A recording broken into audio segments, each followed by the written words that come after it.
Good afternoon, March 16th, Thursday, 2023, Seattle, Washington.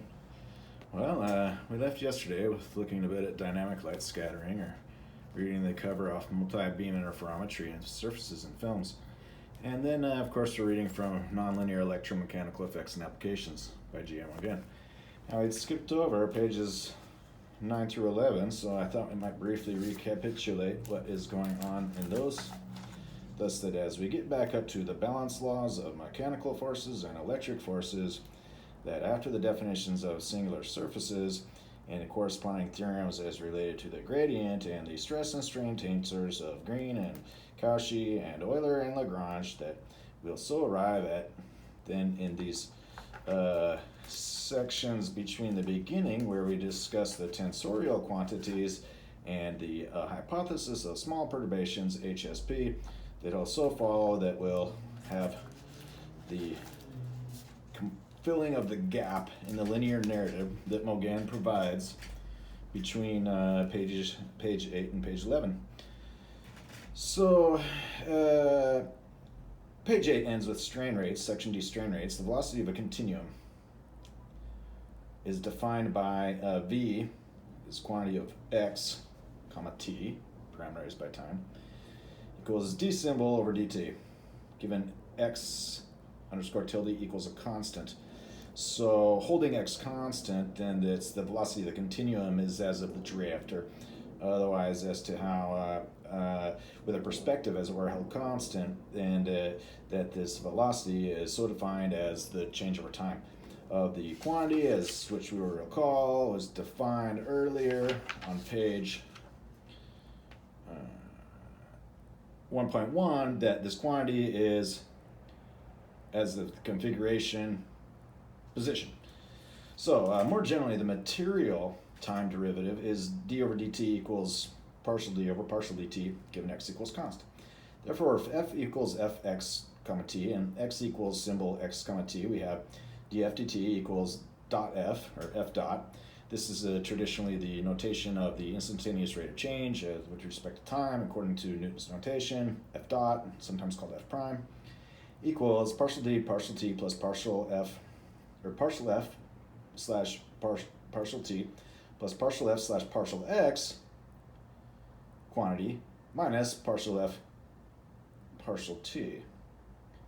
equals quantity d to the dt plus little v dot grad times f. So he's described the derivative of this function as with respect to the partials of t, we holding constant the other aspects of that. This is basically a linear velocity of a continuum. And he says where grad equals this expression in the set builder notation of the various coordinates d to the dxi, comma, for I equals 1, 2, 3. Yeah, throughout, Maugin has defined this configuration space as two-dimensional plus one dimension for time. And so usually we'd be dealing in three dimensions, generally because there's rotation in the usual sense. Whereas in the 2D case, it's a bit more as about surface-to-surface mapping, in the sense that surfaces have two dimensions and volumes have three. So in that sense, he's established that according to the set builder notation in formula 1.18, that it is so. The velocity gradient tensor, the strain rate tensor, and the rotation rate tensors are defined by L, velocity gradient tensor must mean, if in order, equals the quantities in the set builder notation V sub I comma j equals D plus omega. And then D, which would be in terms of recursive definition, what is D? In boldface D underscore tilde equals the quantity in the set builder notation, or as for each coordinate, D sub ij equals V quantity I comma j equals plus 1/2, again this perfect constant, or as regards to according to symmetrics, only the difference between 0 and 1. It's not really 1/2, then 3/2, and 5/2. It's only 1/2, given that there's otherwise a range only from 0 to 1, whereas splitting it evenly with regards to the symmetry of quantity v underscore I comma j plus v underscore j comma I, whereas reversing the coordinates that with those two together, it makes a sort of quadratic form. That thus it results that with those two quantities of velocity together, that the strain rate tensor is so defined as of over those quantities, as of already according to the convention, as of according to the notation of the tensors, as according to their product transformation rules. And where I found a great other book that printed about 50 years after this one that I'll be bringing out later that helps to define these things in terms of an introduction. That the rotation rate tensor omega, or really rather it's n, boldface n or something like that, but equals quantity omega underscore ij equals v underscore bracket I comma j, as opposed to above in the formula it was in the parentheses I comma j, this is in the square brackets, equals 1/2, and then quite similarly the vi comma j, and then instead of plus, the minus the vj comma I. So this should be familiar, something like that. When you have x squared minus 1, it factors to x plus 1, x minus 1. And so in terms of the binomial theorem and Pascal's triangle and all these kinds of things,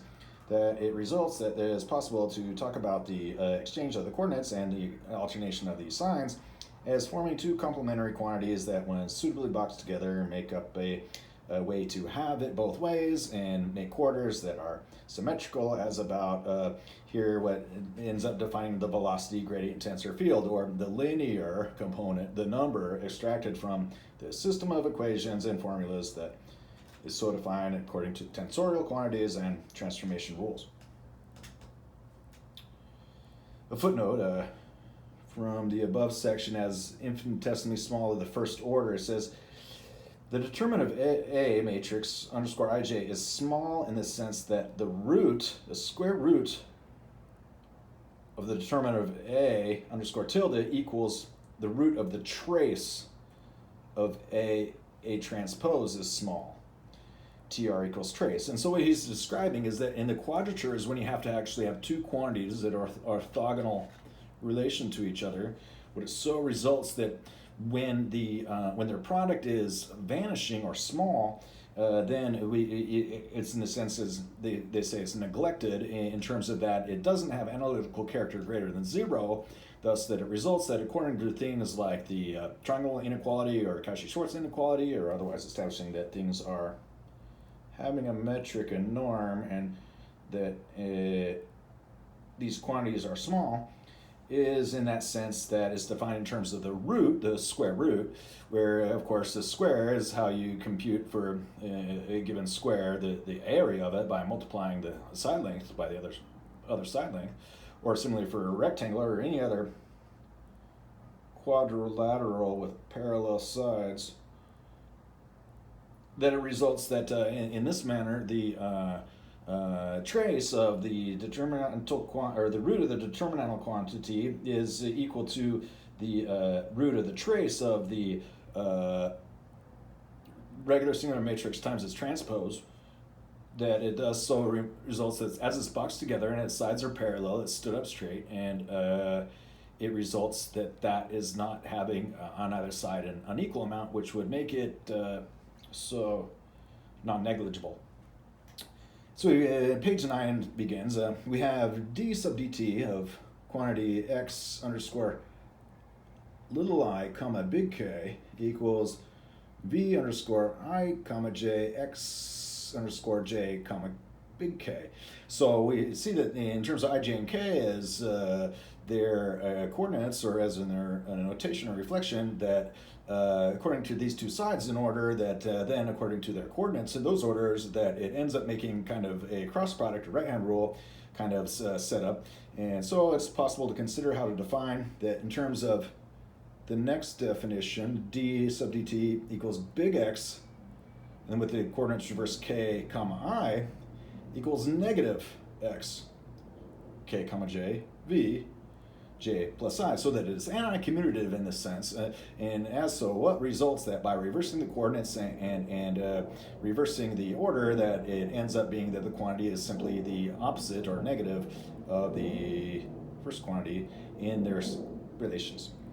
At being formula 1.20, then and the following interpretations. And recall that the ds squared is 0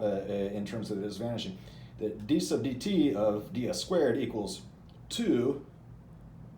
big D underscore ij dxi dxj, where it's so establishing that those are related that in terms of the distance and the metric and the norm, that there is possible to consider how these one change in the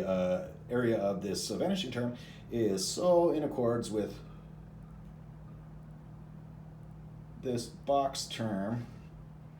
that D was as defined in the strain rate tensor in the formulas of 1.119 preceding. And that C, big C dot, or in accords again with the usual notation of dot being Newton's notation for the instantaneous change with respect to time, of KL, or sub KL, equals 2D, that ij, that quantity, xi comma k xj comma l. So and as regards to that, this derivative is defined in terms of this same strain rate tensor, and as regards to that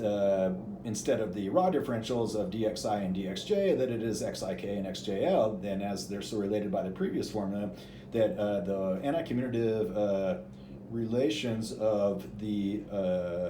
derivatives, so defined with respect to time, are so established, and it follows that either CKL equals this, or E dot underscore KL equals not 2 times, but just 1 time D ij xik xj comma L.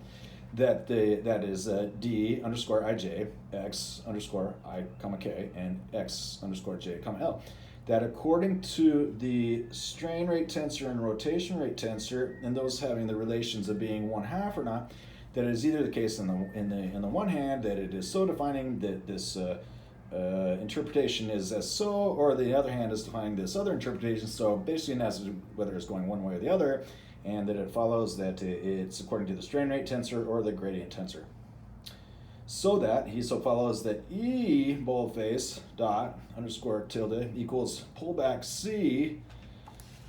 boldface bracket boldface D underscore tilde, where that in accords to the strain rate tensor, that the pullback as was defined back on page 4 or 5 is either or then of the above quantities that are either or their interpretations, or that D equals C pushed forward of E dot. So then what he's describing is that in terms of this field and its derivative and E, that it's either the pullback or the push forward pullback of D, or that D is the pull forward of E. And in that manner, it's so reflecting that one or the other is the parameterization of the other, and the other one is so derived. A parameter is a fixed constant which defines the shape, scale, and form of any kind of function or distribution, whereas how it's so derived is exactly what follows when you plug in the numbers and crunch them out. In the HSP, the hypothesis of small perturbations, D it relates to or is approximately equal to E sigma epsilon dot, a new term introduced, and omega is approximately equal to this introduced term R dot. And this is where the usual notion of the tilde equals is kind of along the lines of that is on the order of. It's approximately equal to. And basically reflecting on the order of is that you can divide out by constants and it's still on the same order. Similarly as to the notation of the asymptotic expansions, formulas, and as so results that you can define an algorithm, for example, in terms of the resources it uses, ultimately in time, but in space and time and computing resources, that on the order of, or big O notation, also as part of what's called the theta notation and little o notation, in terms of various ways to describe the asymptotic behavior of functions, and when they are basically on the same order of each other, that they're approximately defined as so and so, or that they vary in as the same manner, or that they're proportionate. Section B, notion of objective field. Let formula 1.23 x to the star equals boldface q t of x underscore tilde plus x underscore tilde of t. So q and as to whether it's defined already or it's being implicitly defined by its initial introduction, is as so follows, that the following conditions so follow. Q transpose equals Q transpose Q equals I, indicating that it's singular in its identity matrix and it's invertible, and that its transpose is inverse, and along such lines as that a matrix times its inverse is the identity matrix, and that the determinant of Q equals +1. So this looks like a very regular and ordinary definition of transformation and product rules, which in the tensorial quantities as written as matrices, that the X star is so defined by any such shape matching matrix of this quantity, x plus xt, in terms of the formula x being unparameterized and xt being parameterized by time. Thus that 1.23 describe changes of frame in big K underscore t.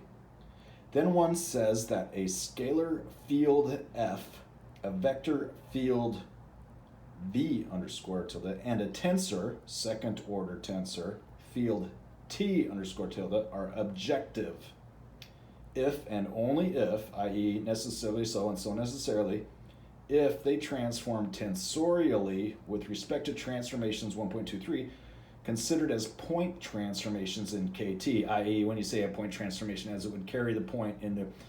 configuration space from a matching point to a matching point in its continuous function, in the sense that so results that mapping or homomorphism,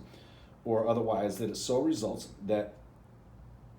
the scalar field, the vector field, and the tensor are objective, as it so results that all their transforms tensorially are so defined this way, where tensorially is basically, and as with regard to these product rules, which makes it simple sometimes to deal with vectors because it's so defined by these various commutative rules, and so defined in these matrices, and as accordance to their matrices, their transposes and their inverses, and when it's so that their transposes are their inverses and they're singular, and also then as with regards to the Hermitian and complex conjugates as values of matrices, and rotation matrices as generally have this form in terms of usual affine and linear transformations. That is, f star equals f for a scalar, v star equals qtv for a vector, and t star equals qt t q transpose t for a second order tensor. So he's just finding that as long as these rules hold true, then you can say that that among the objects with these properties, a scalar field, a vector field, and a second order tensor, that if these transformation rules hold true, then we can call it an objective field, where objective usually means the opposite of subjective, and means that it's objective vis-a-vis that the field itself is an objective or target, that is essentially instead that the objective is as of its own independence.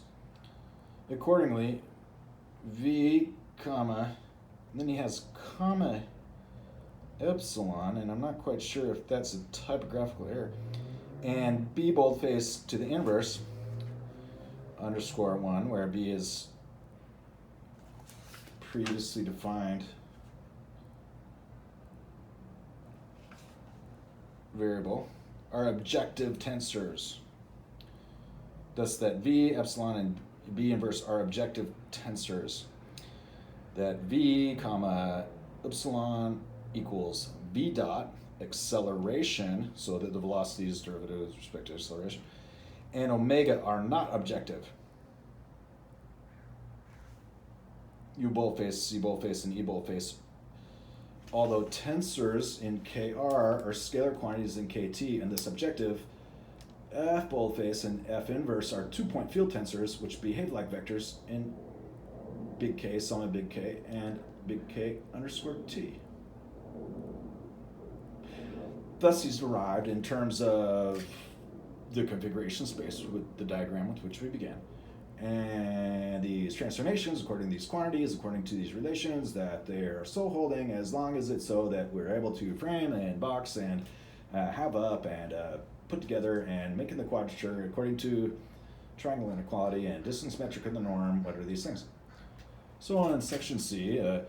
he describes the objective time derivatives. And here I'm just going to read along for ways till we get back up to singular surfaces where we left off in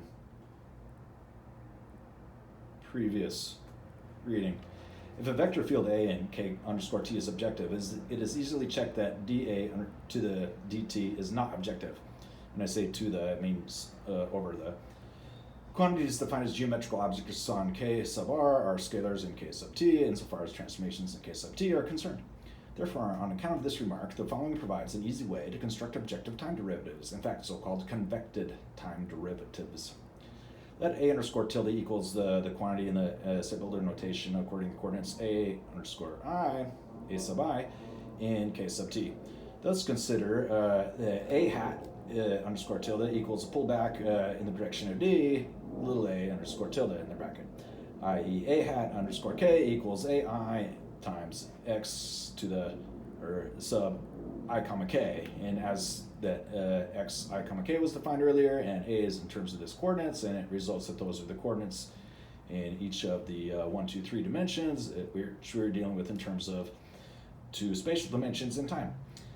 That's 1.25, and 1.26 reads, and a super tilde, sub tilde, equals the pullback in the direction of g of a underscore tilde, i.e. Quantity a super tilde sub k equals big X underscore k comma I, the coordinates reversed, and the matrix in front from the scalar instead of the scalar back, a comma I, the scalar that is the coordinate, and as with regards to how it maps to e underscore I, the orthonormal vector basis, vector basis e underscore 1, which provides 2 different ways to pull back a vector field from k underscore t to k underscore r. On account of equation 1.20, we immediately have a hat dot equals the pullback in the direction of d of the quantity scripty d underscore c times a underscore tilde. Thus, in the brackets of the notation that establish a matrix, there is built d, which is scripty d is defined in the next formula,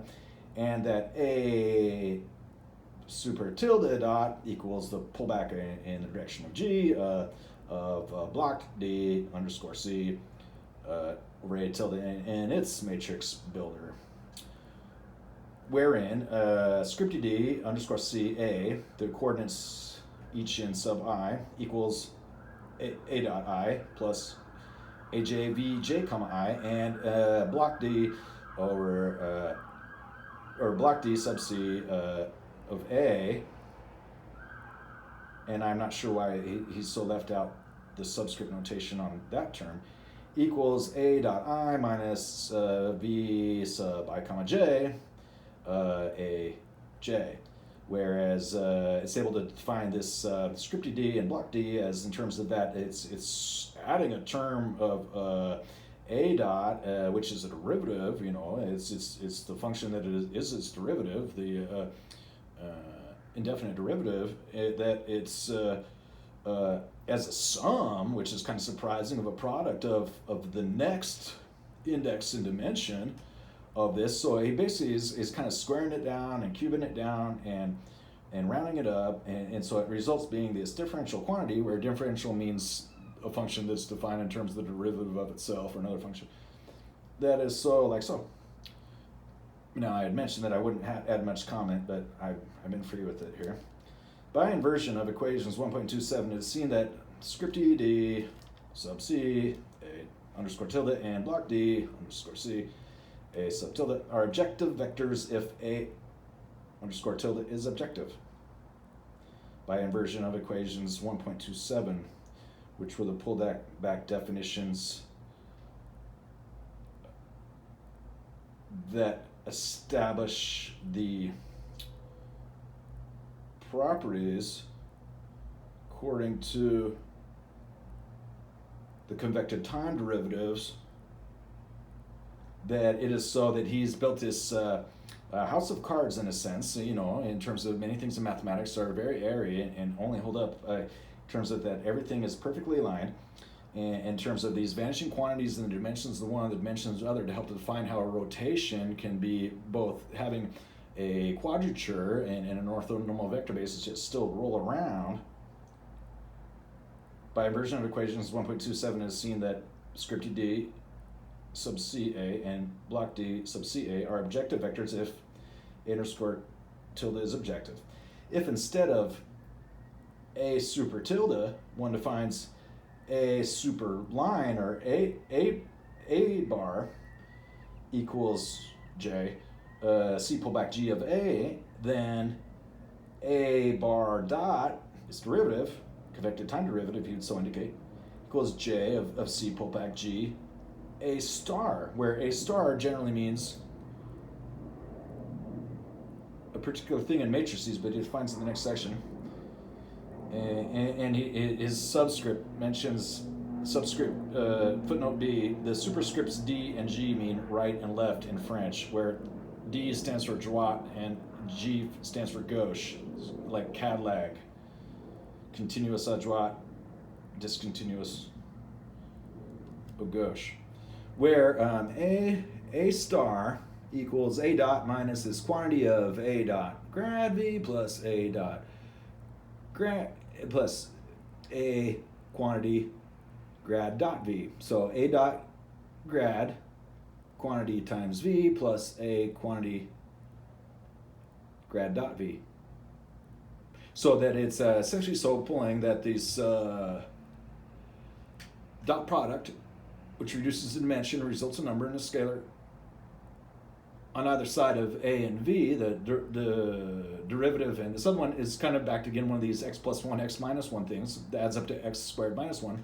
whereas as that gets small, that is approximately equal to x squared. And similarly is that it varies in a small way if you can enforce or make fall the inequality one way or the other, then ends up being like x squared minus 1 in the product, even though it's x plus 1, x minus 1 in the terms. And as to where, as otherwise that product such would diverge, it ends up being like x squared minus 1, and that being x squared, which is often met in the electrodynamics of continua. The definition of convention 1.29 accounts for the change in volume, and we have accounted for the fact that d big J, which was just introduced, over dt equals J of grad dot V. Note, here and above we distinguish between capital Latin indices, K, big L, dot, dot, dot, which refer to big K underscore R, and lowercase Latin indices, I, comma J, comma, dot, dot, dot, which refer to big K underscore T. This distinction helps in the nonlinear theory of finite strains, especially insofar as it allows using the shorthand notation, comma I and comma big K for space differentiation. But a single indexing system can be used so that x underscore big K is replaced by x underscore J. In that case, we shall replace comma K by the explicit notation D of D big X comma J, where there may remain some ambiguity. So here he's just so describing that it's so relevant that in terms of that space-like dimensions are space-like and time-like dimensions are time-like, that then we're three regards to the changes in terms of time, where everything is parameterized in terms of time, and we're computing derivatives with respect to time, that it so follows that this notation is made explicit in the sense that usually it follows as under convention and can remain implicit. And thus we've reached section E, singular surfaces, which is where we began last time on page 11. So I'll move the bookmark up to the balance laws section where we left off, and says the expressions 1.37, 1.38 are the very simple ones introduced by R.A. Taupin in his original work, 1956. The corresponding expressions are much more evolved in the presence of free electric charges, electric conduction, magnetization, and in a fully dynamical framework. See various works by G.A. Maugin and co-workers. And electrodynamics always makes me think of, or often makes me think of, or often lets me think of, William Bayliss's wonderful book called Electrodynamics. It's a geometric algebra setup and approach. Instead of matrices, they use hypercomplex numbers for these things, where the hypercomplex numbers begin with the complex numbers are using I, the square root of -1. thus that the quaternions have I, j, and k terms, each imaginary, and that I squared equals j squared equals negative k squared. Or similarly, as we were just talking about in these matrix transformations, that what the hypercomplex numbers, the quaternions, have built into them, that their natural arithmetic carries up some of these product transformation rules as of up out of these matrices in their linear forms. Thus, the results that their natural arithmetic and their commutative and anti-commutative relations result that quaternions and hypercomplex numbers are a very natural setting for these sorts of computations, representations of things that move or turn in what's called their linear translations and angular rotations.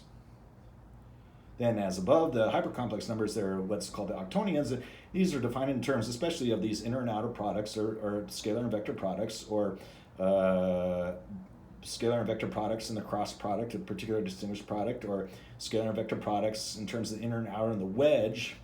And that's all based on a lot of theory. What's a fellow named Elie Cartan,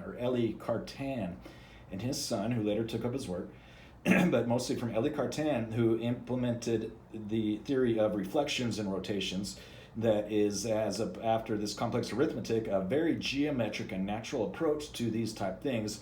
in terms of a particular branch of complex analysis that is natural and geometric, and not with respect to Gauss's branch of complex analysis, which basically is accords with using complex arithmetic to result in some linear terms that discard and neglect otherwise what would be some of the geometrical character. So let's see then. Otherwise, I picked up this book the other day. Well, this is a concise Anglo-Saxon dictionary. I'm not quite sure what to make of it. Not many people speak Anglo-Saxon anymore, but many of the words in our language come from it. And then this other one is in terms of speculations. I was reading speculations the other day, and this is one called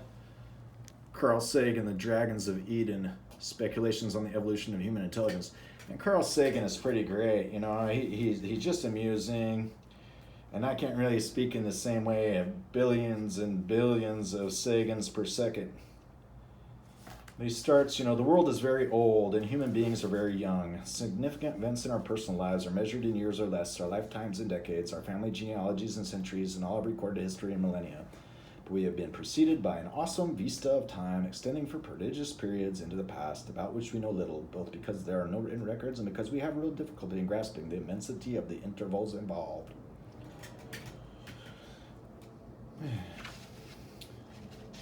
So yeah, this is an interesting book from Carl Sagan, who held the chair professor of astronomy and space sciences at Cornell, and who wrote the article called Life in Encyclopedia Britannica, for which he is very highly regarded and well rewarded. Here's a nice picture of him on the cover. There's Carl Sagan there, and he has a drawing of Escher's, or in Escher's style, of the tilings and the works of Mauritius, or whoever it was, M.C. Escher, in the leaf there. This is a very interesting book, and he describes the evolution of human intelligence, and it's kind of like some of the other notions of works when we're studying evolutionary biology vis-a-vis this panspermia theories or creation theories, and these such sorts of reasons how in a world of dinosaurs that they all died according to the dinosaur killers, there was a rise of mammalia, and then some million years later, about 60,000 years ago, there was Homo sapiens after Homo sapiens, or Homo erectus, and Australopithecus and the other uncles of man.